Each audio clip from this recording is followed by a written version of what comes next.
Vamos lá, doutor Vitor Hugo Loureiro. Eu adoro quando chega essa hora, não porque a gente vai para casa, mas porque eu posso falar a palavra. O derradeiro bloco do programa. O último bloco. Agradecer às pessoas que acompanham o programa todo. Sim, é o derradeiro. obrigado, mas ainda temos uma coluna, ainda temos uma notícia e as despedidas finais. E a bênção final do doutor Vitor Hugo, que não é a mesma do Papa lá, quando a gente cachaceiro, não. É diferente. Gente, olha, a gente quer o seu trabalho bem abençoado. Né? A gente quer abençoar de fato o seu trabalho, a gente quer que você trabalhe, a gente sabe da dificuldade que tem sido, lockdown em cima de lockdown, a gente quer saber de você. E aí, o que você acha de anunciar com a gente? De graça, é custo zero, mas é zero mesmo, nem um centavo, é custo zero. Quer anunciar com a gente?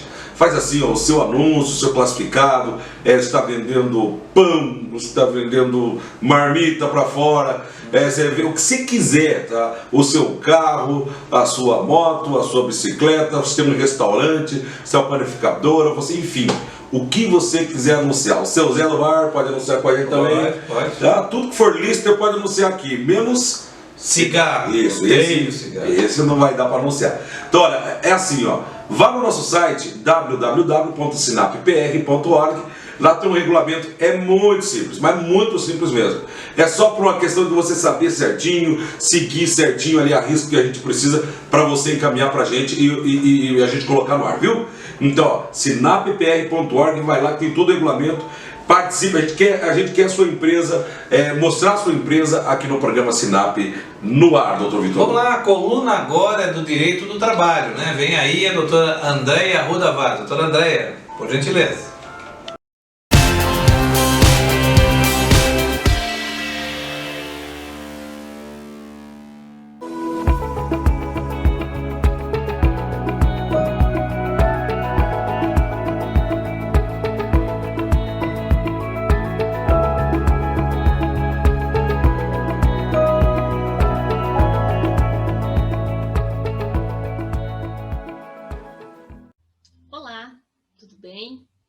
Vocês já pararam para pensar quais são as funções do direito do trabalho? Vocês já pararam para pensar qual que é o intuito, não é, de um instituto denominado direito do trabalho na sociedade moderna? Pois bem, hoje nós vamos falar um pouquinho sobre este instituto. Não é? O direito do trabalho, ele é um instrumento de regulação de instituições e de relações humanas, com fim previamente estabelecidos, não é, em determinado contexto histórico. Nós precisamos aqui compreender que o direito do trabalho ele surge, não é, num momento histórico em que as relações de trabalho, a relação, não é, do ser humano com o trabalho, ela necessita de uma limitação, de uma regulação, da imposição de alguns limites, não é? Estes limites determinados seja pela necessidade de proteção da vida do trabalhador, seja por necessidade de preservação da dignidade, de condições mínimas de trabalho, assim como, claro, e principalmente por força da exploração do mercado, né? Enfim, a exploração humana, né? Pelo capitalismo. Nós chegamos a patamares tão devastantes no que tange ao trabalho relacionado à vida humana que houve a necessidade de implementação de medidas limitadoras pelo Estado. Pois bem, e aí nós temos toda uma evolução histórica do direito do trabalho, cuja a legislação ela é bastante rudimentar. Nós passamos por um momento de legislação mínima. As regras e diplomas legais, nós precisamos compreender, são resultados de processos políticos, processos sociais, processos políticos bem-sucedidos, diga-se de passagem, e, claro, dentro de um contexto que engloba aí um todo, um contexto, um quadro sociopolítico. Pois bem, quando nós falamos em regulação, né, em função do direito do trabalho enquanto instrumento de regulação das relações sociais, das relações econômicas e por que não, nós temos também que falar de algumas funções específicas do direito do trabalho. Uma delas é a função de desmercantilização da força de trabalho. Quando nós falamos em força de trabalho, quando nós falamos em trabalho humano, nós estamos a falar daquele dispêndio de força, de energia, de vida do ser humano em prol de uma atividade, em prol do desempenho de determinada função, de determinada atividade, de determinada forma até mesmo de provimento de renda, de provimento do seu sustento, né, economicamente falando. Então, quando nós falamos em trabalho, nós estamos a falar desta força viva, que é o trabalho despendido pelo ser humano, pela força humana despendida para realizar algo. Pois bem, e falar de funções específicas do direito do trabalho, a principal delas é de desmercantilizar o trabalho, a força do trabalho. Ora, o trabalho é uma mercadoria? Veja, esta é uma discussão bastante complexa, mas infelizmente, né, a grande maioria hoje da doutrina, enfim, dos entendimentos é de que sim, o trabalho ele é uma mercadoria. Não é uma mercadoria simples, e esta é uma discussão complexa que aqui nós não temos como fazer.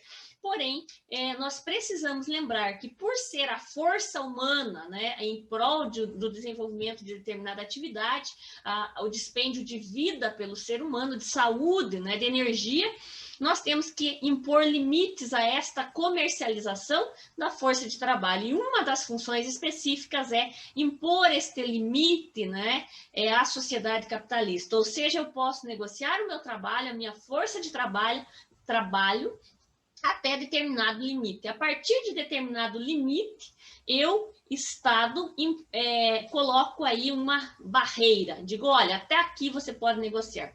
Então, a legislação ela tem esse papel de regularizar, de limitar a exploração do trabalho. Outra função bastante interessante, bastante específica é a de o caráter modernizador, modernizante e progressiva do ponto de vista econômico e social. O desenvolvimento do trabalho, a todo dia, ele sofre expansão nas suas conquistas, não é? Inovação, aperfeiçoamento, seja pelos trabalhadores, seja pela indústria, né? As condições de trabalho a todo tempo se movimentam, se movem e exigem, né, uma melhoria em suas condições. A valorização do trabalho humano, então, melhorar as condições de trabalho, melhorar o ambiente, melhorar a jornada, reduzir os riscos, entre outros, né? Entre outros instrumentos, são elementos aí que propõem uma modernização, propõem menores impactos na vida e na saúde do trabalhador, quando o assunto é o dispêndio da força de trabalho. Estas funções também, né, nós temos que lembrar que a função do direito do trabalho também é o trabalho, a maioria do ser humano, dos seres humanos, melhor dizendo, vive da sua força de trabalho, e logo o direito do trabalho ele tem um caráter civilizatório, ele tem uma função política na sociedade, uma função inclusiva, democrática, do ponto de vista econômico, do ponto de vista social. Estas são algumas considerações trazidas a respeito, né, da função do direito do trabalho na sociedade e na vida das pessoas, por que não? Porque o ser humano, né, ele vive do fruto do seu trabalho, a grande maioria das pessoas em todo o planeta assim vive, em decorrência do seu trabalho diário, trabalha para produzir uma vida digna, uma vida minimamente digna. Então, o trabalho, ele encontra uma centralidade na sociedade moderna e é assim que ele deve ser visto. Claro, temos que pensar sempre em um trabalho produtivo, um trabalho que degrade, né, de forma mínima a vida e a saúde do ser humano, e, claro, equilibrar principalmente esta relação entre capital e trabalho. Nesse sentido, a minha fala hoje, eu agradeço a CWB TV, a Rádio Blitz, agradeço ao Dr. Vitor Hugo, Ney Santos, aos nossos telespectadores, aos nossos ouvintes, um grande abraço e obrigada pela honra, pela alegria, né, das vossas audiências. É muito bom estar com vocês. Obrigada, um grande abraço a todos. Garanta a segurança da sua família, do seu patrimônio e da sua empresa. Fale com o Machado na Interportal. Câmeras, inclusive com infravermelho para uso noturno, portões eletrônicos, interfonia, cerca elétrica e muito mais.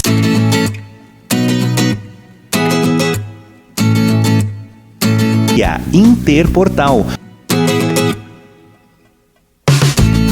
Interportal, atendendo a grande Curitiba. Anote já esse número. Segurança é tudo na vida. A Zaido Contabilidade é uma empresa idônea, com foco na qualidade de gestão contábil de empresa de Curitiba e região. Serviços contábeis para advogados, reestruturação societária, com o objetivo de reduzir sua carga tributária, fóssil de serviço, adição e alteração de sócios e serviços na sociedade, contabilidade gerencial. Auxiliamos seus gestores na tomada de decisão. Aplicativo Zaido Empresas, análise financeira na palma da mão. Contabilidade especializada em escritórios jurídicos. Acesse www.zaido.com.br ou ligue 41 3027 9555.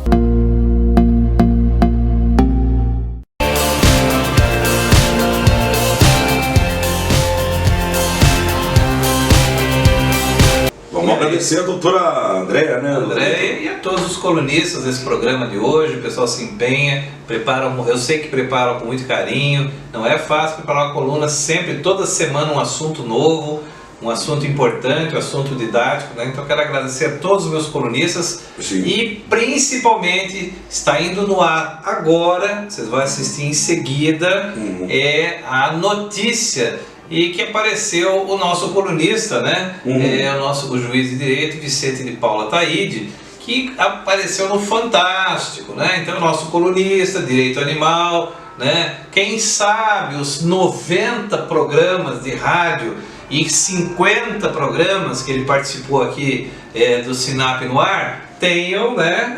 Engrandecido e tudo mais. Então você vai assistir nesse momento agora a reprise daquela entrevista, daquela matéria da Rede Globo, do Fantástico, que nós fazemos questão de repetir como uma homenagem, um agradecimento, a dedicação também desde o começo do programa, do Dr. Vicente de Paula Taide, o nosso primeiro colunista, né? O primeiro colunista de primeira hora. Temos a agradecer muito tudo que ele já fez pelo programa. Então vai ao ar agora essa matéria do Fantástico.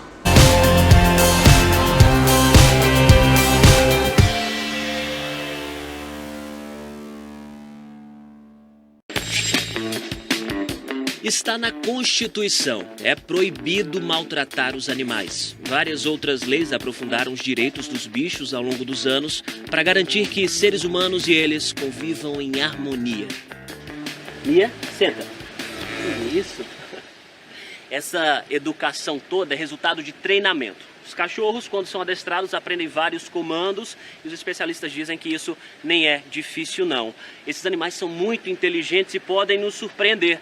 Agora, surpresa mesmo ficou uma juíza aqui da Paraíba quando pegou um processo em que o autor era um cachorro, acredita? E não foi truque, nem brincadeira não. Goiaba, deita. O reclamante é esse simpático Basset Hound de pouco mais de 1 ano. O dono se chama Charles e o cachorro, Chaplin. Chaplin chegou em abril do ano passado, né? E no mês seguinte já começaram os problemas em relação ao condomínio. Charles foi avisado que Chaplin não poderia andar nas áreas comuns do condomínio.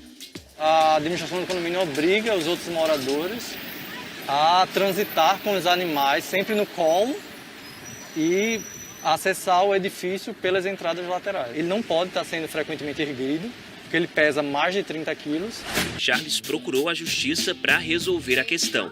A decisão foi parar nas mãos da juíza Luciana Selle, de João Pessoa. A gente nunca tinha tido um processo onde o animal ele fosse realmente o autor da ação.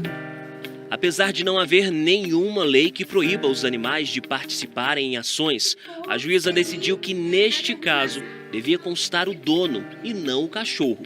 Eu costumo exemplificar de uma forma um tanto inversa, mas bem clara. No caso de um animal atacar uma pessoa, ele não vai ser processado. Ele não vai responder por homicídio. Para este advogado especializado em direitos dos animais, não se trata disso. Se a lei estabelece expressamente determinados direitos aos animais, podem ir ao Poder Judiciário reivindicar esses direitos. E o que está em jogo é a garantia democrática do acesso à justiça para todos, independentemente da espécie. Se os dois vão ganhar a ação, isso a justiça ainda vai decidir. Mas a defesa de Chaplin já disse que vai apelar para mantê-lo como titular no processo. O síndico do prédio disse por nota que os moradores podem ter pets, desde que obedeçam às regras do prédio, mas que já liberou a passagem de Chaplin pela entrada principal. O caso da Paraíba não foi o primeiro em que bichos foram à justiça buscar seus direitos. No início de março, no Ceará, outro advogado ajuizou a ação em nome de um cachorro que tinha sofrido maus tratos. O documento tinha até a assinatura do autor, uma impressão da pata do Beethoven. Uma chimpanzé que vive em Sorocaba, interior de São Paulo, fez história nos tribunais. A chimpanzé Cecília vivia num zoológico na Argentina, num ambiente muito ruim, porque ela vivia solitária, os companheiros dela haviam morrido, ela estava vivendo isolada, né? A mudança de vida só foi possível porque a Justiça da Argentina concedeu a ela um habeas corpus, garantindo à chimpanzé o direito de ir e vir, mesmo não sendo uma pessoa. O caso abriu portas para que outros chimpanzés que hoje fazem companhia para Cecília também conseguissem esse direito na justiça brasileira.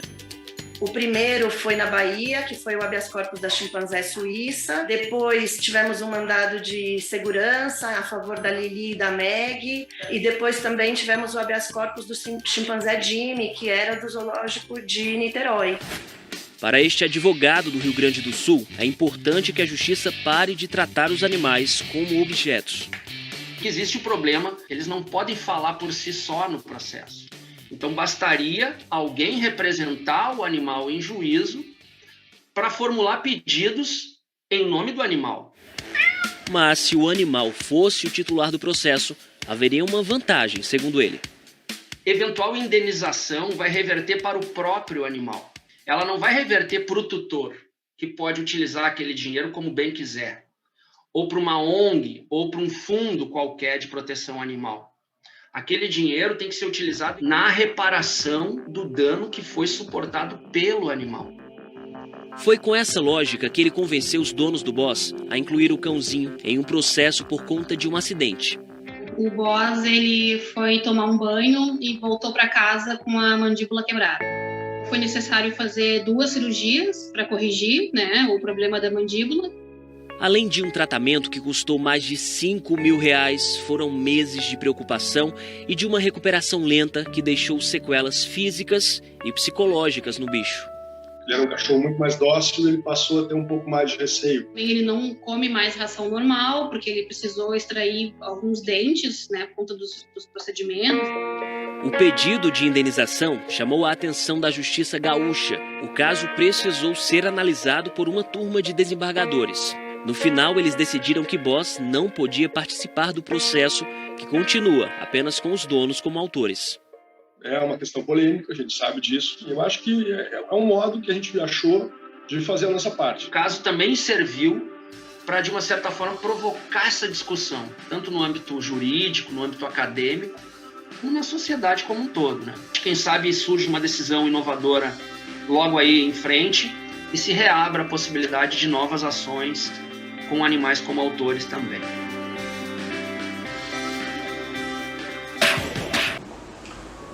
Muito bem, essa foi a matéria, né? Vicente de Paula tá aí. Muito bacana, aliás. Chegamos ao final aí. Deu na hora, gente. Vamos lá, agradecemos. Oração final aqui para Deus abençoe a todos que acompanharam o programa. Que Deus afaste a Covid aí do nosso Brasil, todos que nos assistem, todas as famílias. As famílias sejam abençoadas, ok? Uma boa semana a todos. Tchau, minha gente. Até semana que vem. Até semana que vem. Tchau, tchau.